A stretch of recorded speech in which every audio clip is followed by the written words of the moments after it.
তাহলে আজকে তুই পার্টি দিবি কনফার্ম? পার্টি? হ্যাঁ। ভাই কাছে একটা টাকাও নেই, টাকা নেই? কোনো টাকাই নেই। টাকা মিথ্যে কথা বলবি না। মিথ্যে কথা বলছি না, আমি সত্যি বলছি। সত্যি? সত্যি।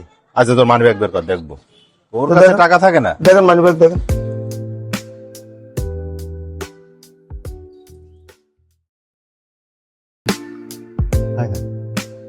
সত্যি সত্যি তোর মানি ব্যাগে কোনো টাকা নেই?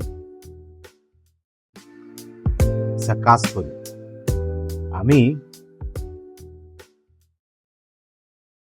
2000 টাকা ওর মানি ব্যাগে দিয়ে দিই, খুশি হবে।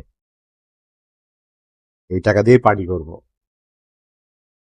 সাকা ভাই এ মিথ্যে কথা বললি কেন? কই মিথ্যে কথা বললাম? এই দেখ এর মধ্যে 2000 টাকা, এই যে চল পার্টি হবে এই টাকা দিয়ে। এই টাকা হাত দেওয়া যাবে না, এটা আমার মা দিয়েছে কারেন্ট বিল দেওয়ার জন্য।